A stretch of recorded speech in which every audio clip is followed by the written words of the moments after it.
हरिओम, नमो नमः। आप सभी का इस ज्ञान गंगा काशी चैनल में हार्दिक अभिनंदन, स्वागत है। जैसा कि आप जानते हैं, इसमें हम बहुत सारे पाठ चला रहे हैं। अभी हम सिद्धांत कौमुदी का परिभाषा प्रकरण पढ़ा रहे हैं। आज उसका अंतिम दिन है। संभवतः आज क्या हो जाएगी, 3 परिभाषाएं बची हैं। कौन है? तो कौन है भैया? कौन बोलेगा? बोलो बोलो, सभी लोग बोले। कौन कौन है?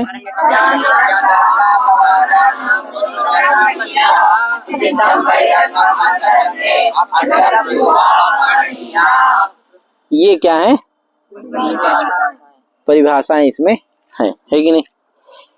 क्या क्या है? परिनित्यांतरंगापादानाम उत्तरोत्तरम बलीया, असिद्धम बहिरंगम अंतरंगे, अकृतम व्यूहा पाणिया।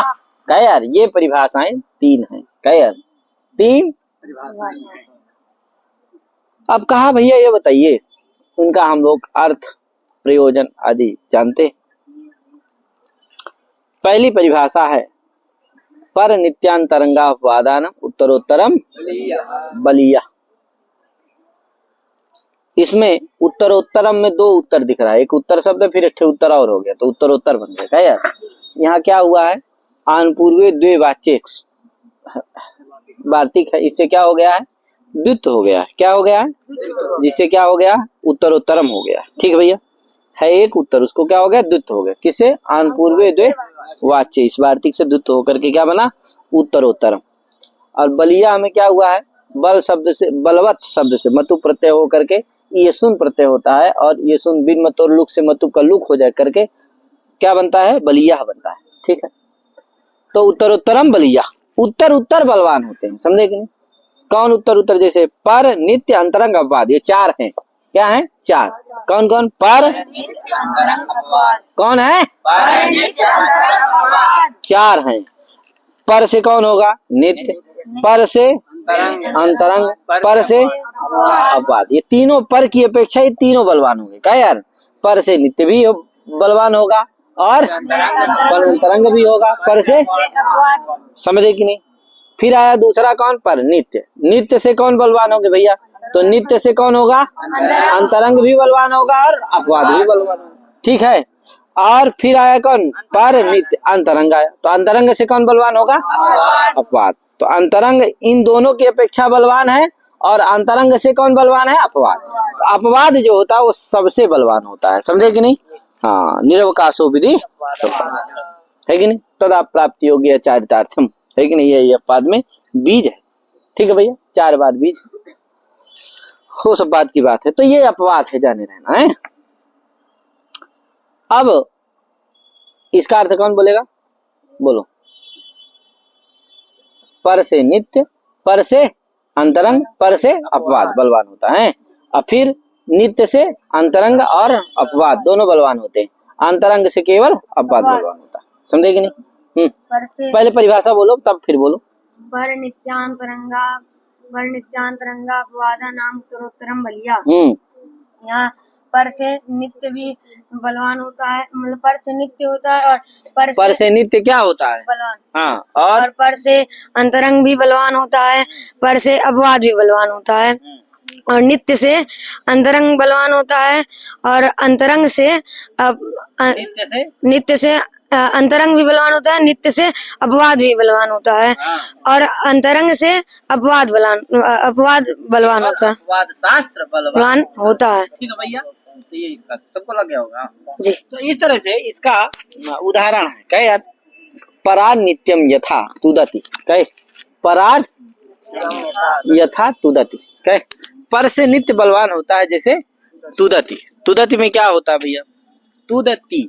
क्या यार? तुद धातु से, तुद व्यथने धातु से, तुदा दिव्या साह से सा होता है।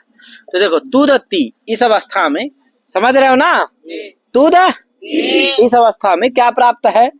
तुद से सा भी प्राप्त है, और सा प्रत्यय भी प्राप्त है। किसे? तुदा दिव्या सा से। और क्या प्राप्त है? सार्वधातु का पुगंत लघु उपधस्य से गुण भी प्राप्त है। सार्वधातु से नहीं, पुगंत लघु उपधस्य से क्या प्राप्त है? गुण भी प्राप्त है। अब जिन दोनों में से क्या?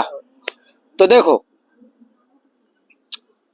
जो सा है वो क्या है, नित्य है, और जो गुण है वो पर है। क्या है, कौन पर है, गुण पर है और सा नित्य है। सा प्रत्यय नित्य है। तो गुण पर कैसे है, तो जानते ही हो, विपरीत परम कार्य पर अध्याय का पर का है, तो इसलिए पर है। लेकिन जो तुदादिभ्यां सा है वो नित्य है। कैसे सा नित्य है, कहा नित्य का लक्षण बताइए। तो नित्य का लक्षण है कृताकृत प्रसंगित्व नित्यत्व, है कि नहीं। कृताकृत प्रसंगित्व नित्यत्व, जो करने पर भी प्राप्त हो और ना करने पर भी प्राप्त हो, उसको क्या कहते हैं, नित्य कहते हैं। तो जैसे गुण कर भी दो, गुण कर दोगे तो तुद की जगह क्या बन जाएगा, तोद। तो तुद रहे, अच्छा है, गुण हो करके तोद हो जाए। तो गुण कर दो तब भी सा प्राप्त होगा, तुद तो रहेगी ही वो, है कि नहीं।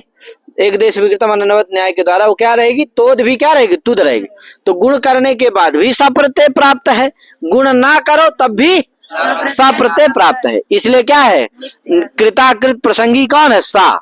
इसलिए सा क्या है, सा क्या है, नित्य है। अतः नित्यत्वाद क्या हो जाएगा, अपर से नित्य क्या होता है, बलवान होता है। इसलिए परत्वाद नित्यत्वाद क्या हो जाएगा, सा होगा कि गुण होगा, सा होगा। सा हो गया तो क्या बन गया, तुद सा ती, तुद साती। अब क्या होगा, अब गुण नहीं होगा। अब क्यों, क्योंकि सा क्या है, गीत है। क्या है, अपित सार्वधातुकम से क्या हो जाएगा, गिधवत हो जाएगा। अपित सार्वधातुकम सार्वधातुकम अपित सार्वधातुकम अपित सार्वधातुकम गिधवत साथ, है कि नहीं। इससे क्या हो जाएगा, सा गीत हो जाएगा, जिससे क्या हो जाएगा, कि से क्या गुण का निषेध हो जाएगा, इसलिए गुण नहीं होगा। तो समझ गए ना। तो नित्यत्वाद क्या हो गया, सा प्रत्यय होने के बाद गुण नहीं हो सकता है, लेकिन गुण होने के बाद सा हो सकता है। तो गुण करो चाहे ना करो सा प्रत्यय होगा ही, लेकिन सा प्रत्यय करने के बाद क्या नहीं हो सकता है, इसलिए गुण क्या नहीं है, नित्य नहीं। इसलिए क्या हो गया है, नित्यत्वाद क्या हो गया, सा प्रत्यय हो गया। तो सा में बचता आ तुद आती, मिला दो क्या बन गया, तुदति। तो इस तरह से ये नित्य का, पर से नित्य का उदाहरण हो गया, है कि नहीं। पर से नित्य बलवान होता है, उसका उदाहरण क्या हो गया, तुदति। ठीक भैया। अब पर से अंतरंग बलवान होता है, उभय उभय देव मनुष्या, उभय उभय देव मनुष्या। क्या करो, छेदा करो का भैया, छतवा में छेदा न कर देना यार। क्या उदाहरण है, उभय देव मनुष्या। किसका उदाहरण है ये, पर से अंतरंग का उदाहरण है, उभय देव मनुष्या। अब देखो उभय में क्या है, उभय शब्द है, उभय शब्द से जस आया, जस को क्या हो गया, सी हो गया, उभय सी। अब यहाँ क्या है, या अभी सी मत करो, उभय जस। इस अवस्था में उभय जस, इस अवस्था में दो सूत्रों से सर्वनाम संज्ञा प्राप्त है, किसकी, उभय की। किससे प्राप्त है भैया, तो एक तो सर्वाधीन सर्वनामानि से प्राप्त है कि नहीं, तय प्रत्यांत मान करके। और एक किससे प्राप्त है, प्रथम चरम तयाल पार्थ कतिपय नेमास्य से प्राप्त है कि नहीं। ये भी प्रथम चरम तय तय प्रत्यांत है कि नहीं। इसलिए क्या प्राप्त है, तो सर्वाधीन सर्वनामान से क्या प्राप्त है, वहां उभय शब्द का पाठ ही है, क्या उभय डतर डतम इत्यादि। तो उभय शब्द मान करके सर्वाधीन सर्वनामान से प्राप्त है। और प्रथम चरम तय अल्पार्थ से क्यों प्राप्त है, तय प्रत्यांत होने के कारण। तो दोनों दो सूत्रों से सर्वनाम संज्ञा प्राप्त, किससे किससे, सर्वाधीन सर्वनामान से नित्य प्राप्त है, और प्रथम चरम तयाल्पाद कतिपय नेमाच से विकल्प से प्राप्त है कि नहीं, क्योंकि वो विकल्प से करता है। दोनों सूत्रों से प्राप्त है। अब भैया कैसी हो, सर्वाधीन सर्वनामान से नित्य हो कि तयाल्पाद के विकल्प से, किससे हो, तो कहा देखो यद्यपि पर है कौन, प्रथम चरम तयाल्पाद, तो विकल्प परत्वाद क्या होना चाहिए, विकल्प से होनी चाहिए, लेकिन फिर भी नहीं होगी। क्यों, क्योंकि भले पर है कौन, प्रथम चरम, लेकिन अंतरंग है कौन, सर्वाधीन सर्वनामानि से जो सर्वनाम संज्ञा हो रही है वो क्या है, अंतरंग है। अब प्रथम चरम तयाल्पार्थ कतिपय नेमाश्च से जो सर्वनाम संज्ञा हो रही है वो क्या है, बहिरंग है। अब परिभाषा है असिद्धम बहिरंगम अंतरंगे, आगे आने वाली है। तो बहिरंग क्या हो जाता है, सिद्ध हो जाता है, जिससे अंतरंगत्वाद कौन सी परिभाषा, किससे कार्य होगा, किससे सर्वनाम संज्ञा होगी। कोई पूछा भैया कैसे बहिरंग है, प्रथम चरम तयाल्पार्थ कतिपय नेमास जैसे ये बहिरंग है, और सर्वाधीन सर्वनामान से जो सर्वनाम संज्ञा है वो क्या है, कैसे है। तो कहा देखो सर्वादीनी सर्वनामानी जो सर्वनाम संज्ञा करेगा वो किस क्या निमित्त मांगता है? केवल उभय, उभय इतने न कहता है। लेकिन प्रथम चरम तय अल्पार्ध कतिपय नेमाश्च से किसको किसको निमित्त मानता है वो? उभय को और जस को। जस परे रहते करता है ना, सब जगह थोड़ी करता है। कह यार, तो प्रकृति को भी मांगता है, निमित्त मानता है, और प्रत्यय को भी, जस प्रत्यय को भी। ठीक है भैया, तो जस प्रत्यय और उभय प्रकृति, प्रकृति प्रत्यय उभय सापेक्ष है, समझे कि नहीं? प्रथम चरम तय अल्पार्ध कतिपय नेमाश्च से जो सर्वनाम संज्ञा होगी वो प्रकृति प्रत्यय उभय सापेक्ष है, समझे कि नहीं? क्या है? और अतः भावापेक्ष है, समझे कि नहीं?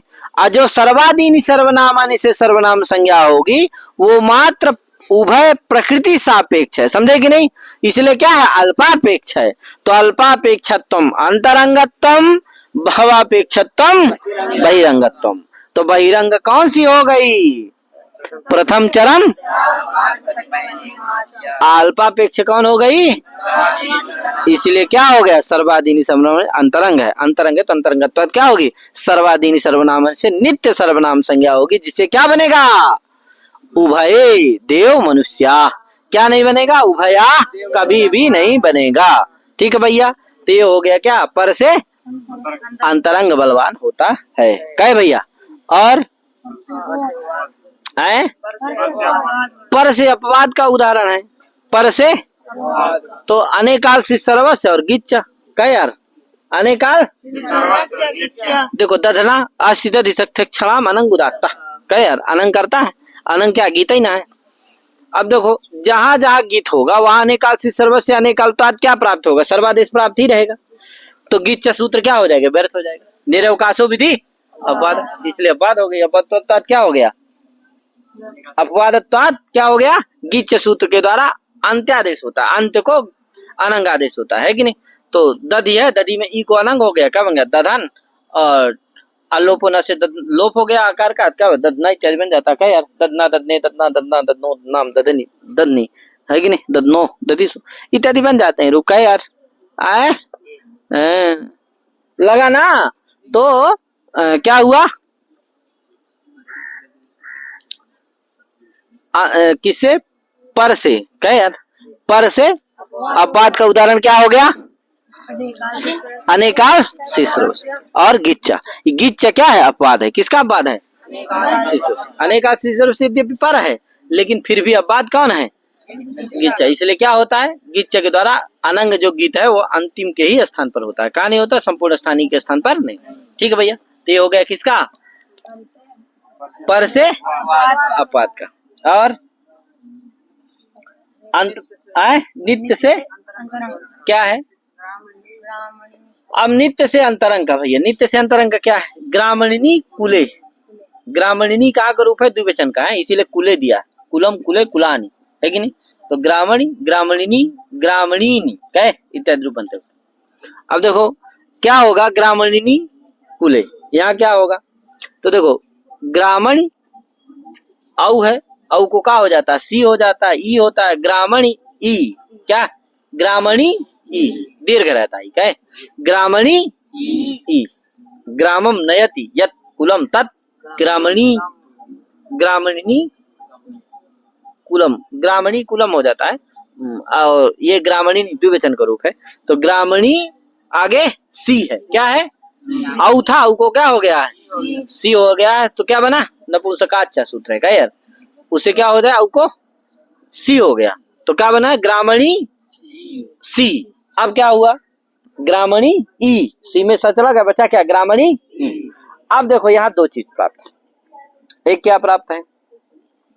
एक सूत्र आप जानते हो, ह्रस्व नपुंसके। इससे क्या प्राप्त है? ह्रस्व प्राप्त है। ग्रामणी दीर्घिकार है ना, उसको क्या प्राप्त है? अजंत से प्रातिपदिक ह्रस्व से। तो अजंत प्रातिपदिक कौन है? ग्रामणी। नपुंसक लिंग तो ह्रस्व अजंत से प्रातिपदिक से कौन है? ग्रामणी, उसको ह्रस्व प्राप्त है। और क्या प्राप्त है? इकोच विभक्त। एक सूत्र आप सुने हैं ना? क्या कहता है? इकोच अच्छी पड़े आगे नहीं, अचि विभक्त। अचि विभक्त तो इगंत क्लीबस नुमागम अचि विभक्त है कि नहीं? तो इगंत कौन हो गया? ग्रामणी, उसको क्या हो जाए? नुम हो जाए। आची व्यक्ति कौन परे है? आ, या वहाँ औ है, ग्रामणी ना इत्यादि बनता है, वहाँ क्या है? औ है कि नहीं? सी का ई, तो आची व्यक्ति परे है, तो क्या होना चाहिए? नुम भी प्राप्त है। तो दो चीजें प्राप्त है, क्या क्या? नुम भी और रस्व भी, रस्व भी नुम। यदि नुम पहले हो जाए तो फिर रस्व नहीं हो पाएगा, तो ग्रामणी में दीर्घ इकार श्रवण होगा, है रस्व फिर नहीं होगा। क्यों नहीं होगा भैया? क्योंकि जब ग्रामणी नुम हो जाएगा तो ना हो जाएगा, तो ग्रामणी ना आगे ई, ग्रामणी ना ई। अब ये ग्रामणी ना अंग जो होगा वो क्या होगा? अजंत नहीं रह जाएगा, अजंत अंग क्या हो जाएगा? वो हलंत अंग हो जाएगा, ना हो जाएगा ना अंतिम में, तो क्या हो जाएगा? वो हलंत अंग हो जाएगा, नांत अंग हो जाएगा, क्या नहीं रहेगा? इसीलिए रस, हाँ, इसीलिए पहले ही रस करना जरूरी है, समझे कि नहीं? आप देखो, अब यहाँ अंतरंग है, यद्यपि कौन कौन है? इकोच व्यक्तो, क्या है ये? अंतरंग नहीं है, ये क्या है? नित्य है। कौन है? कौन? इकोच व्यक्तो क्या है? नित्य। अंतरंग कौन है? रस्व नपुंसक प्रातिपदिक, समझे कि नहीं? क्यों? रस्व नपुंसक प्रातिपदिक से क्या कहता है? केवल अजंत से प्रातिपदिक ह्रस्व, तो केवल ग्रामणी अपेक्षित है। कितना अपेक्षित है? अजंत प्रातिपदिक कौन है? ग्रामणी, यही ना है, तो बस यही चाहिए, बस उसको रस्व करने के लिए क्या चाहिए? केवल ग्रामणी। लेकिन अगर नुम करना है तो क्या चाहिए? ग्रामणी ई, ग्रामणी सी, इतना चाहिए। तो बताओ ज्यादा अपेक्षा कौन कर रहा है? इसलिए वो क्या हो गया? बहिरंग हो गया कि नहीं हो गया? क्योंकि आची व्यक्ति पर भी कहता है ना वो, तो ग्रामणी ई इतना अपेक्षित है, किसमें? नुम में। और ह्रस्व करने में कितना अपेक्षित है? ग्रामणी, प्रकृति सापेक्ष है, इसलिए क्या हो गया? अल्पापेक्ष कौन हो गया? ह्रस्व, इसलिए क्या हो गया? अंतरंग हो गया। इको व्यक्तो क्या हो गया? बहिरंग हो गया, है कि नहीं? सिद्धम बहिरंगम अंतरंग से बहिरंग क्या हो जाता है? सिद्ध हो जाता है, तो अंतरंग बचा कौन? जब बहिरंग सिद्ध हो जाएगा तो बचेगा कौन? अंतरंग, इसलिए अंतरंग सास की प्रवृत्ति हो जाती है। कहे यार, कहे। और नित्य कैसे है? कौन? इकोज व्यक्तो क्या है? नित्य। नित्य से अंतरंग बलवान का उदाहरण है। नित्य कैसे है? तो देखो, नुम जो है नित्य है। क्यों है भैया? क्योंकि अगर ह्रस्व करो तब भी नुम होगा, ह्रस्व ना करो तब भी नुम होगा, क्योंकि इगंत अंग तो रहेगा ही। ह्रस्व कर दोगे तब भी इगंत अंग रहेगा, ह्रस्व ही हो जाएगा, बस इतना ही ना। तो इगंत अंग तो रहना ही है, तो ह्रस्व कर दो तब भी क्या होगा? नुम होगा, ह्रस्व ना करो तब भी होगा। तो कृताकृत प्रसंगी है, नुम की नहीं है, इसलिए नुम क्या है? नित्य है। लेकिन जो ह्रस्व है वो क्या है? अंतरंग है। और नित्य से भी अंतरंग क्या होता है? बलवान होता है, इसलिए क्या हो गया? नुम को बाध करके क्या हो गया? ह्रस्व हो गया। तो पहले क्या होगा?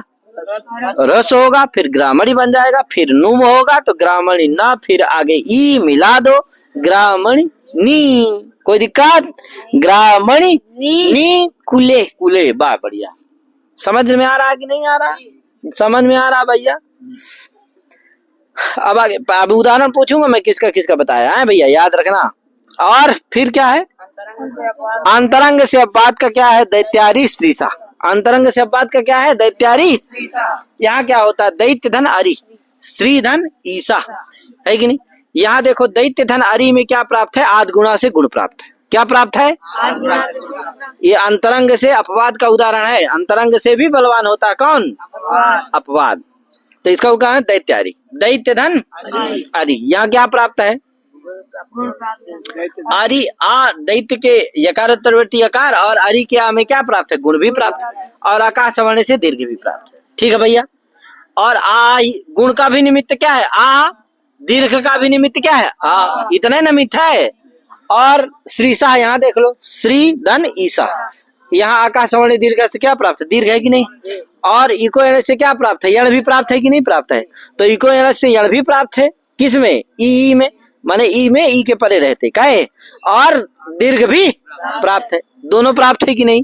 एक जगह गुण दीर्घ प्राप्त है, एक जगह यण दीर्घ प्राप्त है। अब देखो, जो कौन है? दीर्घ है वो क्या है? अपवाद है।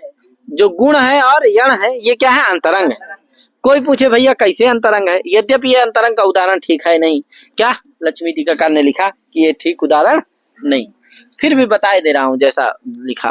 क्या है वहां भैया? आ और आ, क्योंकि देखो अंतरंग इसलिए नहीं बन पा रहा है गुण और यण, क्योंकि जो दीर्घ का निमित्त है वही यण का भी है, और वही गुण का।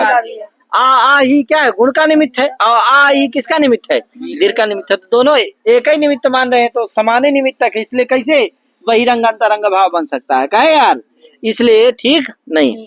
और इसी तरह यण में भी ई और ई ही क्या मानता है, यण में भी निमित्त है, समझे कि नहीं।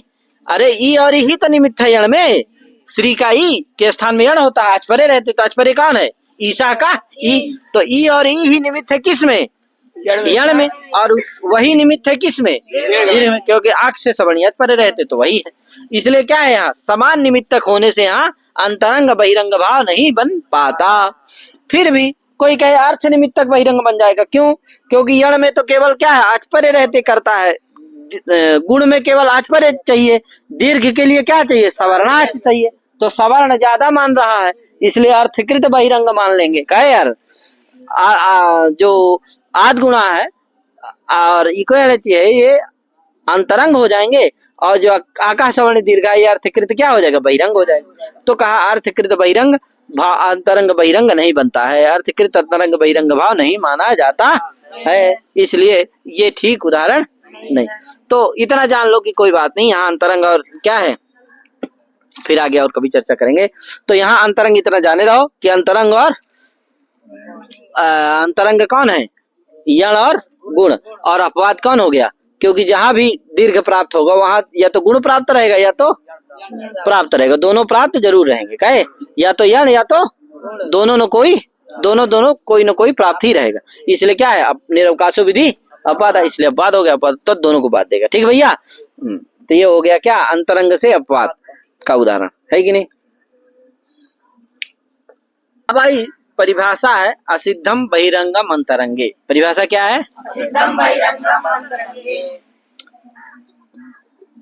असिद्धम बहिरंगम अंतरंगे, इस परिभाषा का अर्थ क्या है, तो इस परिभाषा का अर्थ है अंतर मध्य, अंतर बहिरंग शास्त्रीय निमित्त समुदाय मध्य, अंतर मध्य बहिरंग शास्त्रीय निमित्त समुदाय मध्य, है कि नहीं। अंतर्भूतानि अंगानि निमित्तानि यस्य तद अंतरंगम, ये एक बार बोल दे रहा हूं, अंतर मध्य बहिरंग शास्त्रीय निमित्त समुदाय मध्य अंतर्भूतानि अंगानि निमित्तानि यस्य तद अंतरंगम, तदीय निमित्त समुदायात बहिर्भूतांगकम बहिरंगम, ये आप याद कर लीजिए इसको, है भैया।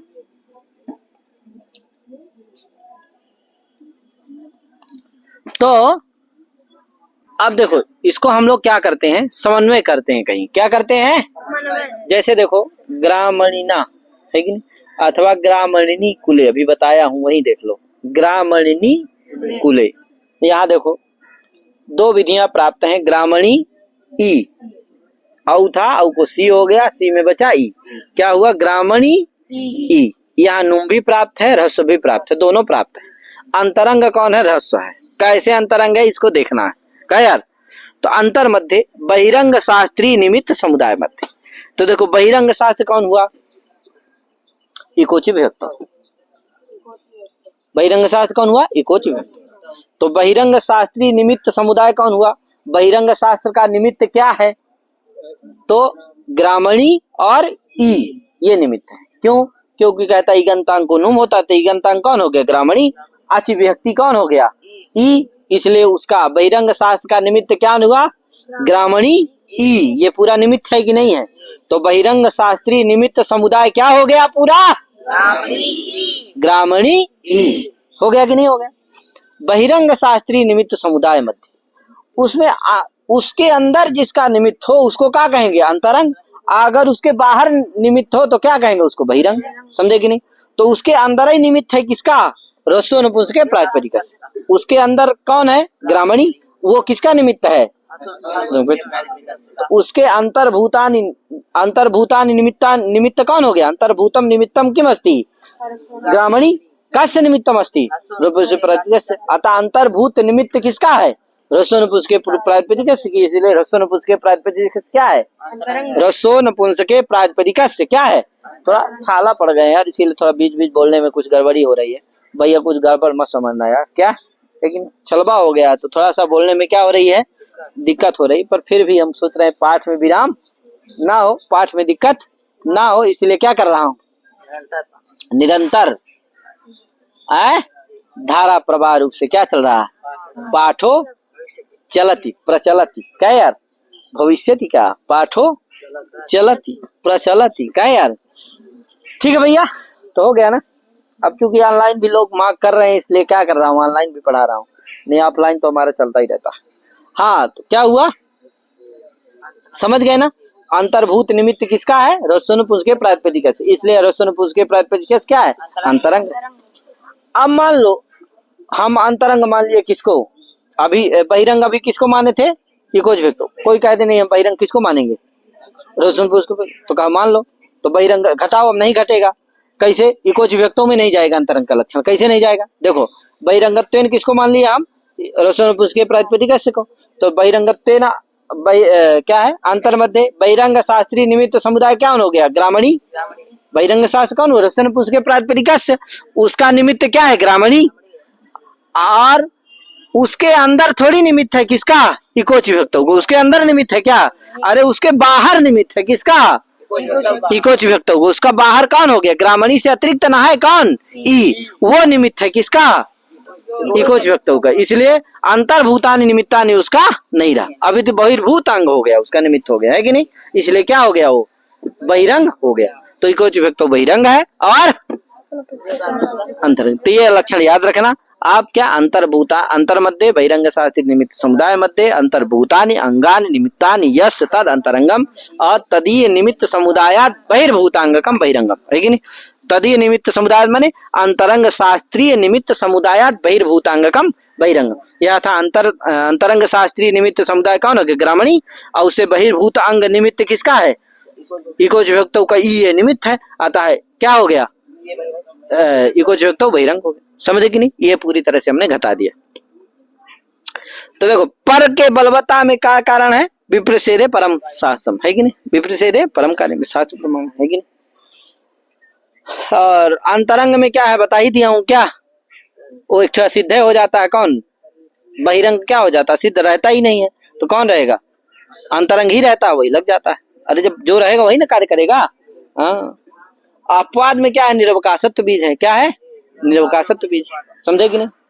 और एक चीज और जाने रहो, इसमें एक चीज और बताई दे रहा हूं मैं, इसका आ गया ना, असिद्धम बहिरंगम अंतरंगे का इसका अर्थ है, अंतरंग किसको कहते हैं पता चला ना, किसको कौन पता चला, कौन बोलेगा भैया, बोलो देखो किसको आ रहा है, तुम बोलोगे, कौन बोलेगा, सूर्यांश बोलेगा, चलो सूर्यांश बोलो तुम्हें, अंतर मध्य बहिरंग लो माइक वाला ले लो, अच्छा, अंतर मध्य बहिरंग शास्त्र निमित्त समुदाय मध्य बहिरंग शास्त्रीय निमित्त समुदाय मध्ये अंतर्भूतानि अंगानि निमित्तानि यस्य तद अंतरंगम तदीय निमित्त समुदायात बहिर्भूतांगकम बहिरंगम। और कौन बोलेगा, आर्यन भैया बोलेंगे, अंतर मध्य बहिरंग शास्त्रीय निमित्त समुदाय मध्ये अंतर्भूतानि अंगानि निमित्तानि यस्य तत् अंतरंगम तदीय निमित्त समुदायात बहिर्भूतानि बहिर्भूतांगकम बहिरंगम। और फिर क्या करेंगे हम लोग, आपको नया पाठ में शुरू किया हूँ, कुछ देर बाद आप इसका सबका सुनेंगे, पाठ देखेंगे, अभी आप देख क्या है कि नहीं, बोल दिए आपकी क्या बोले, अंतर मध्य बहिरंग शास्त्रे निमित्त समुदाय मध्ये अंतर्भूतानि अंगानि निमित्तानि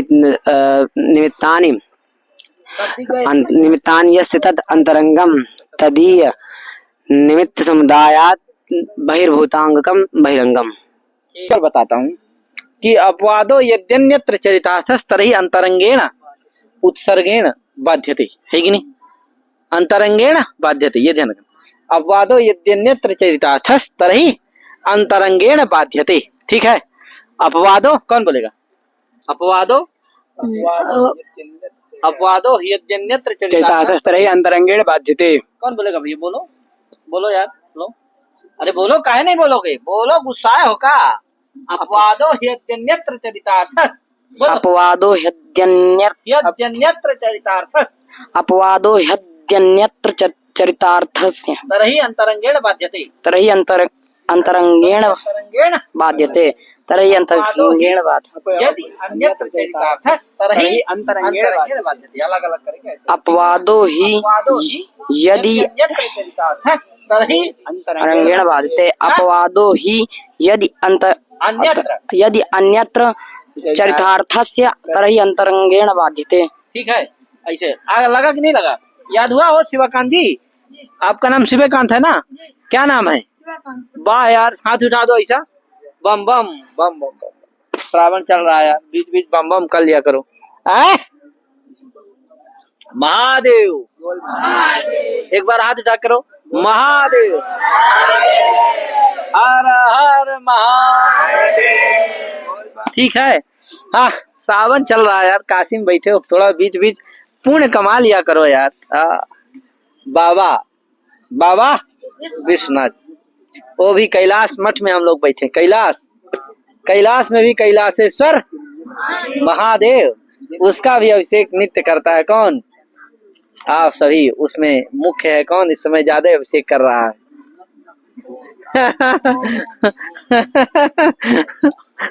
ओमाचार्य क्या? चलो ठीक है, आगे चलो भैया। क्या है? हाँ, यदि अपवाद भी क्या हो जाता है? अन्यत्र। अन्यत्र का मतलब जानते हो क्या है? समान आश्रय समान निमित्तके यदि चरितार्थस् तरहि अंतरंगेण उत्सर्गेण बाध्यते। समझे कि नहीं? यदि अपवाद समान आश्रय में समान निमित्तक स्थल में यदि चरितार्थ हो गया हो, तो जहां समान आश्रय नहीं है, समान निमित्तकत्व नहीं है, भिन्न भिन्न निमित्तकत्व है, वहां पर अंतरंग शास्त्र के द्वारा, उत्सर्ग शास्त्र के द्वारा अपवाद क्या हो जाता है? बाध दिया जाता है, अपवाद बाधित तो हो जाता है। समझे कि नहीं? ये इसका क्या रहा? अर्थ रहा, भावार्थ रहा। अब और हम देखते हैं इसको उदाहरण के द्वारा जानते। जैसे आकाश वर्णी दीर्घा क्या है? अपवाद है, अभी बताए थे पीछे। किसका अपवाद भैया? गुण और यण का। अब देखो, गुण और यण का अपवाद है, लेकिन ये जो अपवाद है वो समान आश्रय स्थल में चरितार्थ हो चुका है। कहां पर भैया? दैत्यारी स्त्रीसा। क्यों समान आश्रय क्यों है ये भैया? तो देखो, दैत्य धन अरि, यहाँ दोनों का भी बताया था मैं कुछ देर पहले कि दोनों का निमित्त एक ही है, समान ही है कि नहीं है? इसीलिए समान आश्रय स्थल है। समझे कि नहीं? आ ही किसका निमित्त है? गुण का भी है और वही दीर्घ का भी निमित्त है। ई श्रीसा में ई और ई, यही निमित्त किसका है? यण का भी है। यही किसका निमित्त है? दीर्घ का। तो समान निमित्तकत्व है कि नहीं है? एक निमित्तकत्व है कि नहीं है? तुल्य निमित्तकत्व है कि नहीं है? इसीलिए समानाश्रय स्थल है। यहाँ पर अपवाद क्या हो चुका है? बाध दिया है। किसको? गुण और यण दोनों को बाध करके दीर्घ करके चरितार्थ हो गया। अब बताओ, निरवकाश रहा, अब क्या हो गया? सावकाश हो गया। तो अपवाद का लक्षण क्या है? निरवकाशो भी निरवपाद। अब उसमें जो निरवकाशत्व बाध में अपवाद बाधक होता है, क्यों? निरवकाश होने के कारण। तो बाधकत्व में जो बीज है वो है निरवकाशत्व। समझे कि नहीं? वो उसका जो निरवकाशत्व था वो क्या हो चुका है? खत्म हो गया है, नष्ट हो गया। इसीलिए क्या करेगा? जहां असमान आश्रय है, समान निमित्तकत्व नहीं है, वहां पर क्या होगा? अपवाद बाधक नहीं होगा। जैसे जय से अयजे इंद्रम ग्रामे इत्थम, ग्रामे इह सर्वे इत्थम। क्या यार? अयजे इंद्रम ग्रामे इह सर्वे इत्थम, है कि नहीं? क्रम से इण गी सी, तीन चीजें हैं। क्या? इण गी सी। अयजे इंद्रम में इण और ग्रामे इह में गी और सर्वे इत्थम में सी है। सर्वे कहाँ बनेगा? सी में बनेगा। अब देखो, पहला पकड़ लो, अयजे इंद्रम। स्थिति क्या है? आयाज ई इंद्रम, आयाज ई इंद्रम क्या है?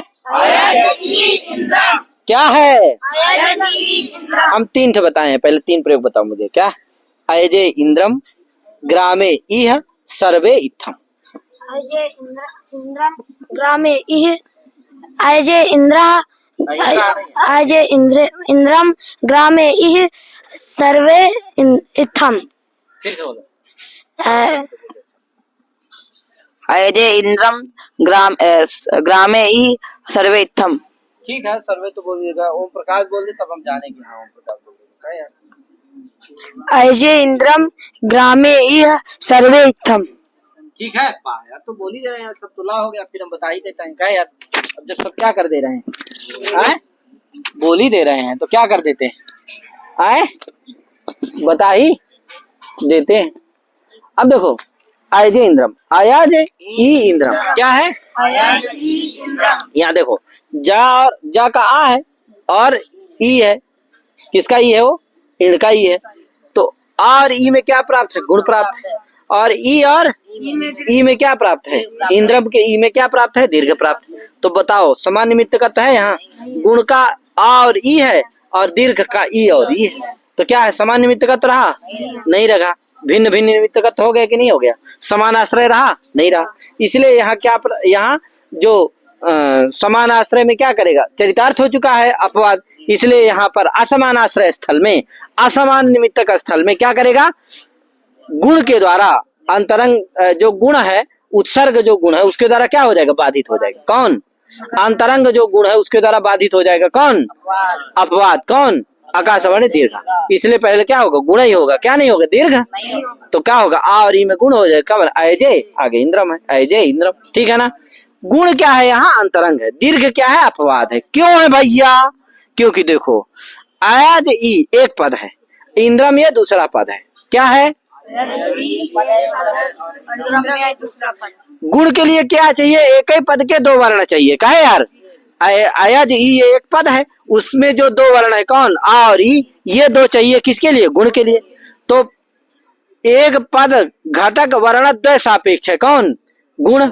एक पद घटक वर्णद्वय सापेक्ष है, कौन, गुण। दीर्घ क्या है भैया, अयज ई ये पहला पद, इंद्रम ये दूसरा पद। तो अयज ई पहले पद का भी एक वर्ण चाहिए उसको ई, और दूसरा जो पद है कौन, इंद्रम, उसका भी वर्ण चाहिए ई। इसलिए पदद्वय संबंधी वर्णद्वय सापेक्ष है, कौन, दीर्घ। दीर्घ क्या है, समझे कि नहीं, पदद्वय संबंधी वर्णद्वय सापेक्ष है, कौन, दीर्घ। और जो गुण है वो एक पद संबंधी वर्णद्वय सापेक्ष है, काहे यार, एक पद संबंधी वर्णद्वय सापेक्ष है, कौन, गुण। और जो दीर्घ है वो पदद्वय संबंधी वर्णद्वय सापेक्ष, पदद्वय संबंधी वर्णद्वय सापेक्ष। इसलिए क्या हो गया, भावापेक्ष कौन रहा, दीर्घ, अल्पापेक्ष कौन रहा, गुण। इसलिए गुण क्या है, अंतरंग है, दीर्घ क्या है, बहिरंग। लेकिन दीर्घ जो है अपवाद भी है, नहीं है, गुण यार का कहाँ है, अपवाद बताया कि नहीं, फिर भी अपवाद है, लेकिन वो समान आश्रय में चूंकि चरितार्थ हो चुका है, इसलिए अंतरंग जो कौन है, गुण है, उसके द्वारा क्या हो जाएगा, बाधित हो जाएगा, इसलिए गुण ही होगा, अयजे इंद्रम बन जाएगा, समझे कि नहीं। इसी तरह यहाँ अन्यत्र भी लगा लेना, कहा, ग्रामे ई, तो ग्राम ई है, यहाँ भी गुण हो जाएगा, तो ग्रामे ई बन जाएगा। इसी तरह सर्वे इत्थम, सर्व ई इत्थम, यहाँ पर भी वही बात है, गुण का देना, सर्वे इत्थम। तो एक जगह क्या है, इण है, फिर गी है, फिर सी, इसीलिए एक वार्तिक करने वार्तिक बनाया है, इण गी सी नाम आद गुणा सवर्ण दीर्घत्वात्, सवर्ण दीर्घत्वात् माने सवर्ण दीर्घापेक्षया आद गुणा भवति, कुत्र, इण गी सी में, है, इण गी सी, तीनों का उदाहरण बता दिया। ये आप लोग बढ़िया से इसको लगा लीजिएगा, ठीक भैया। अब एक परिभाषा आती है, लास्ट परिभाषा है, यद्यपि असिद्धम बहिरंगम तरंगे परिभाषा एक ज्ञापित भी है, किससे ज्ञापित है, वाह उठ में उठक ग्रहण से। कैसे ज्ञापित, थोड़ा बता देता हूँ, चर्चा प्रसंग आ गया है, प्रसंगात बता देता हूँ। किससे ज्ञापित है, वाह उठ सूत्र है, उसके उठक ग्रहण से ज्ञापित है। क्या कोई कहा भैया बताइए, वाह उठ में उठ ग्रहण क्यों करते हो, वाह संप्रसारण में तने कर दो, क्या कर दो, वाह संप्रसारण। वाह को क्या होता है, उठ संप्रसारण करने की क्या जरूरत है, वाह संप्रसारण, वाह को क्या होता है, संप्रसारण।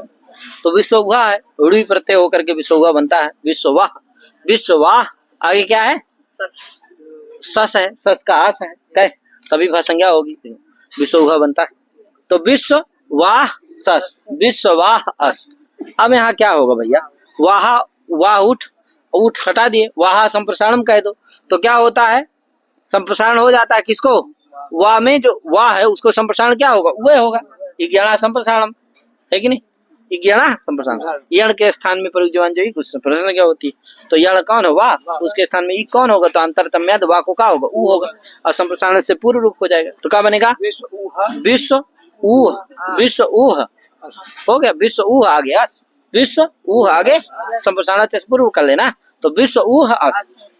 इस स्थिति में क्या होगा, प्रत्यलोप प्रत्यय लक्षण से अर्धासार पुगंत लघु प्रत्यय से क्या कर देना, गुण कर देना, उड़ी आदि प्रत्यय हुआ था ना अर्धातु, तो गुण कर देना, तो क्या बन जाएगा, ऊ था, ऊ को गुण क्या हो जाएगा, ओ, तो क्या बनेगा, विश्व ओह आगे विश्व ओह अस, और वृद्धि रेख से क्या कर दो, वृद्धि कर दो, और ओ में, तो वृद्धि क्या हो जाएगी, विश्व का आ है और वकार तृतीय कार है और ओ का ओ है, गुण वृद्धि कर दोगे तो क्या बनेगा, विश्व विश्व आ गया, मिला दो, विश्व सकर विश्व बन गया कि नहीं बन गया।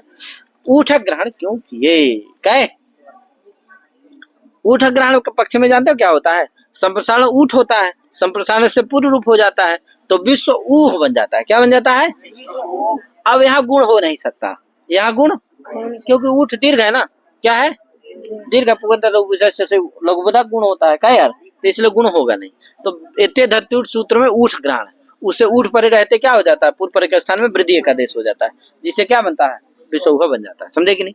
तो ये ऊठ का फल था, लेकिन ये ऊठ ना करके हम क्या कर देंगे, वहा संप्रसारणम, ये कहने से भी कार्य हो गया, अतः ऊठक ग्रहणम किमर्थम व्यर्थम, व्यर्थम सत्यापयति, क्या असिद्धम बहिरंगम अंतरंगे, असिद्धम,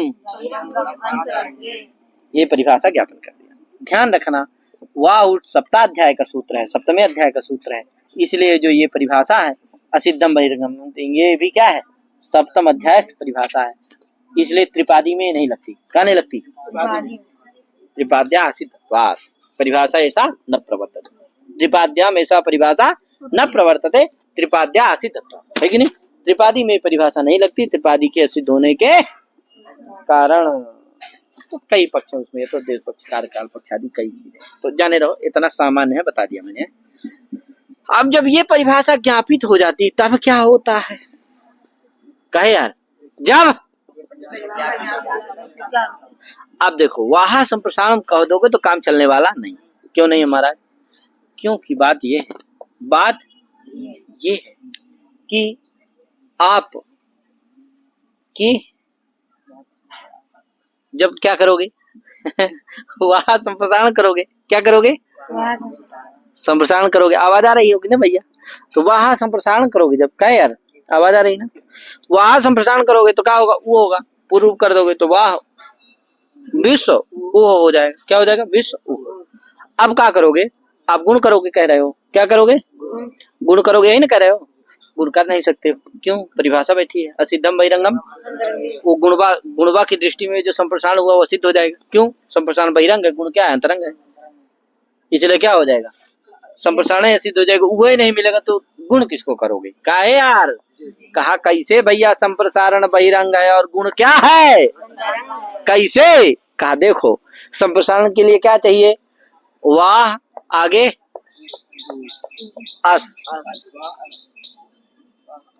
है कि नहीं, भासंग कस वाह संप्रसारण से, तो भासंज्ञा अस, जब सस का अस परे होगा तभी ना होगा, तो वो अस भी उसमें निमित्त है, अगुण में कौन निमित्त है, केवल वाह जो तो ऊ हो गया है, जो संप्रसारण हो गया है, और आगे उसके हा, और आगे जो वहां पर बीच में क्या था, ओडी आदि प्रत्यय हुआ था, उसका प्रत्यलोप प्रत्यय लक्षण से उसको ला लेना, तो अंतर ही है ना, उसके सस के पहले ना है ना, तो अंतर्भूत निमित्त है किसका, गुण का, और उसका जो कौन है संप्रसारण, उसका क्या है, बहिर्भूत निमित्त है कि नहीं, इसलिए क्या है, बहिरंग कौन हो गया, संप्रसारण, और अंतरंग कौन हो गया, गुण, इसलिए गुण की कर्तव्यता में संप्रसारण जो हुआ वो क्या हो जाएगा, असिद्ध हो जाएगा, असिद्ध हो जाएगा तो गुण होगा ही नहीं, गुण होगा ही नहीं तो विषौघ बनेगा ही नहीं, इसलिए क्या करो, ऊठ ग्रहण करो, जब ऊठ ग्रहण कर दिए तब गुण ना हो कोई बात नहीं, क्या हो जाएगी, इतने देर तुर से वृद्धि हो जाएगी, क्या बन जाएगा, विषौघ, बोलो हर हर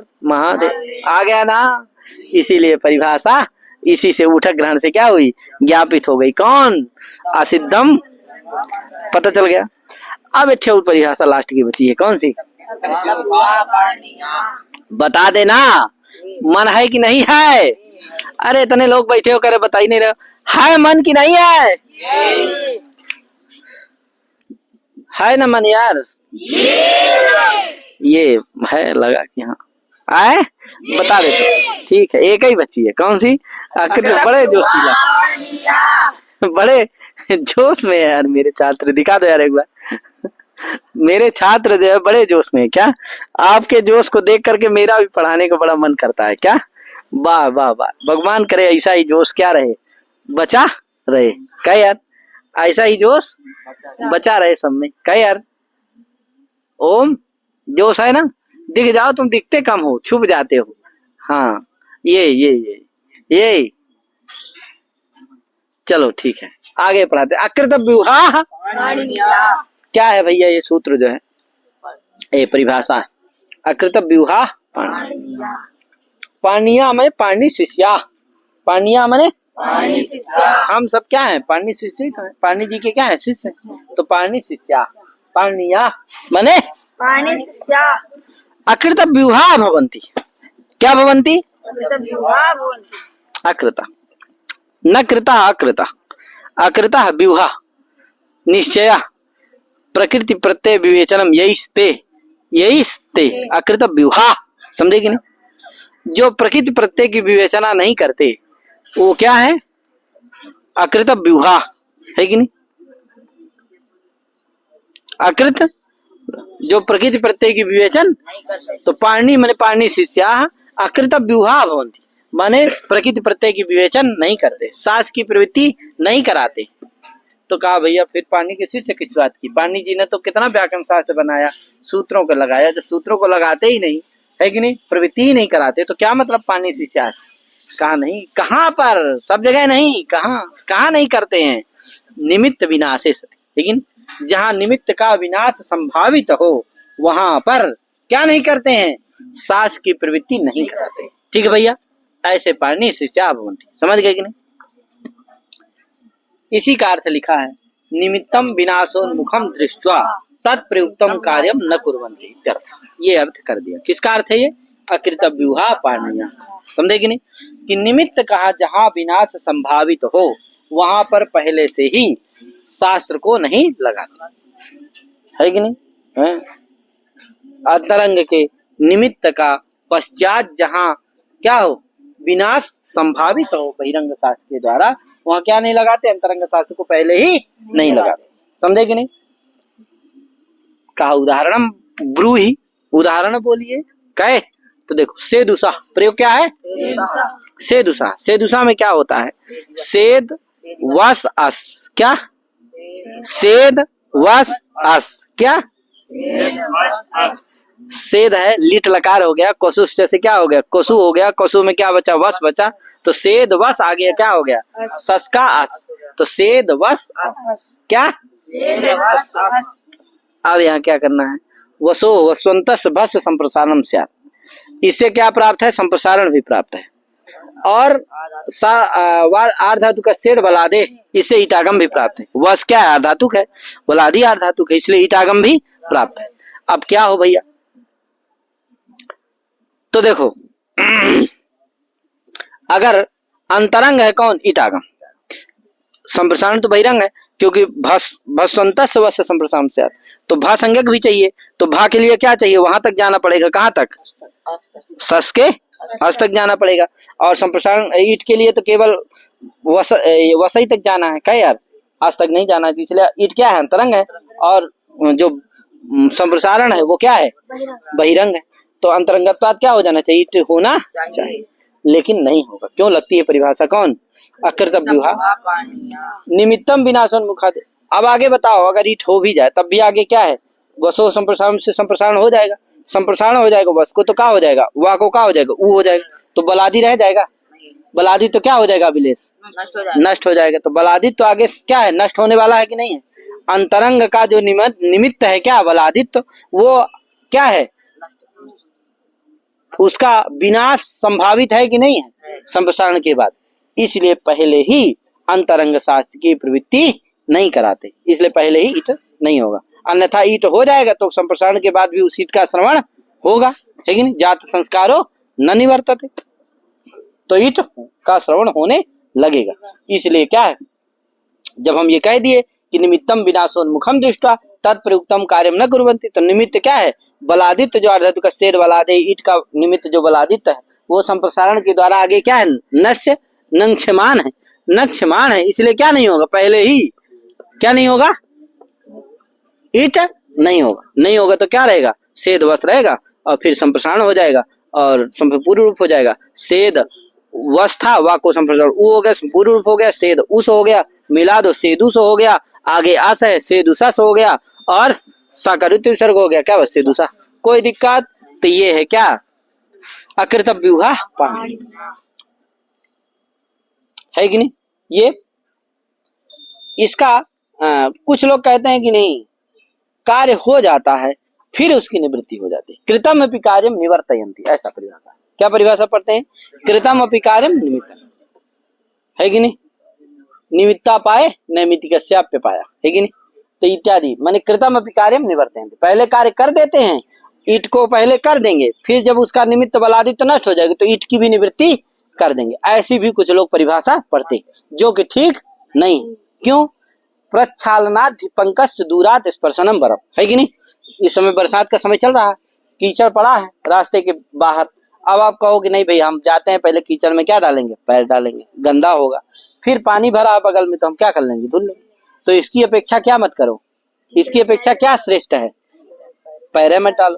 कहे यार, उसी तरह से पहले क्या है, अगर निमित्त उसका नंक्षमान है, अगर नाश होने वाला है, निमित्त का विनाश होने वाला है, तो पहले ही क्या मत करो, ईट ही मत करो, कार्य मत करो। कहे यही ना ठीक है, ये ठीक है कि नहीं, निमित्त है तो पहले क्या कर दो, ईट कर दो, फिर वो जब संप्रसारण हो जाएगा बस में बलादित्य नष्ट हो जाएगा तो फिर ईटों क्या करो, निवृत्ति करो। कहे ये ठीक नहीं ना है। इसीलिए ये प्रक्षालनाद्धि पंकज दूरात स्पर्शनम बरम, इस न्याय के द्वारा यही अर्थ ठीक है, यही परिभाषा ठीक है कि निमित्तम विनाशोन्मुखम दृष्ट्वा तत्प्रयुक्तम कार्यम पूर्वमेव न कुर्वन्ति इत्यर्थः, है कि नहीं। यही अर्थ मानना ठीक है। ठीक है भैया, इस तरह से इति परिभाषा प्रकरण, ये परिभाषा प्रकरण पूर्ण हो गया ना, तो परिभाषा प्रकरण पूर्ण हो गया। तो हर हर गंगे हो गया आज, बहुत अच्छा, हर हर महादेव। आप लोग सब तैयारी करिए, मेहनत करिए भैया, इधर से एक बार सबको दिखा दो और फिर क्या करो, हर हर गंगे। एक बार नमः पार्वती पते बोल देना, हर हर में बोल दो भैया। ओम नमः पार्वती पते हर हर। ठीक है भैया, ठीक है। सबको महादेव, हर हर महादेव, जय श्री राम, राधे राधे, जय।